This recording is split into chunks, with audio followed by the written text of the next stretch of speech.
Une nouvelle épidémie d'Ebola est en cours en RDC. Les autorités sanitaires l'ont officiellement déclaré. Cela concerne le centre du pays. Les bilans divergent, mais le fléau aura déjà entraîné la mort de plus de 15 personnes depuis fin août. Bonsoir Jean Kaseya.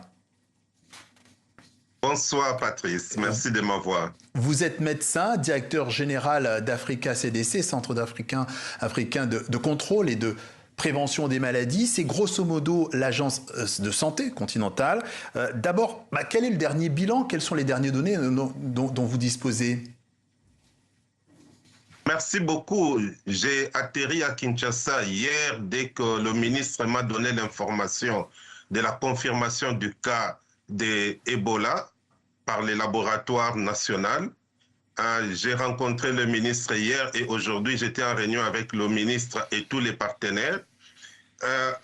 Aujourd'hui, le bilan est de 32 cas et 15 décès. Et pour nous, c'est déjà des décès de plus qu'on devait arrêter tout de suite. Et c'est pour ça que vous êtes inquiet, le fait que ce nombre de décès soit significatif dans ce foyer épidémique qui concerne la province du Kasaï?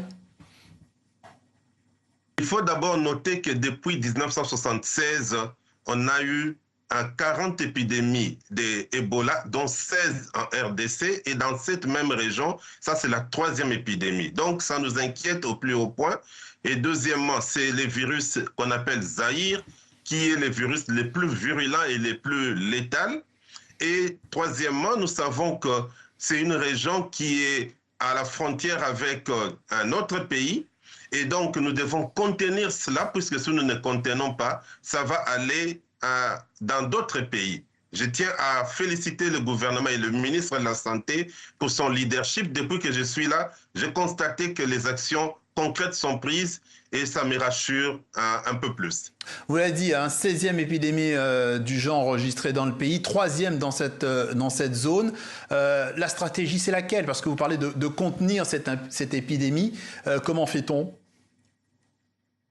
Nous devrions contenir cette épidémie d'abord en détectant tous les cas et en les isolant pour éviter qu'il y ait dissémination.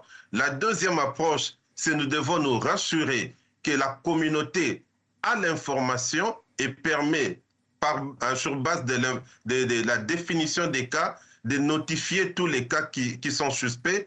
La troisième, c'est de protéger nos ressources humaines, les travailleurs qui sont dans les centres de santé. Comme vous le savez, la dame de 34 ans qui était enceinte, qu'on considère comme les cas index, a contaminé les gens qui l'ont prise en charge. Donc, nous donnons le matériel de protection au personnel soignant. Et la dernière, c'est amener les traitements qui existent maintenant, les vaccins qui sont disponibles en RDC, avec une forte composante de coordination. Voilà ce qui va nous permettre de sortir de cette épidémie et d'éviter que ça puisse dépasser les cadres de Boulapé et de Mouika dans la province de Kasaï. Alors, protéger le personnel soignant, ramener aussi des vaccins.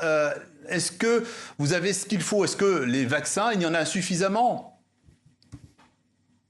À l'état actuel des nombres de cas et des décès, ça signifie le nombre de personnes qui sont des contacts et des contacts au second degré. Oui, nous avons suffisamment de vaccins et de médicaments, mais nous faisons très attention et comme vous l'avez dit, nous restons très en alerte puisque nous ne connaissons pas très bien les cas index. On est en train de faire la surveillance pour connaître qui a été véritablement le premier cas et pourquoi cela est advenu.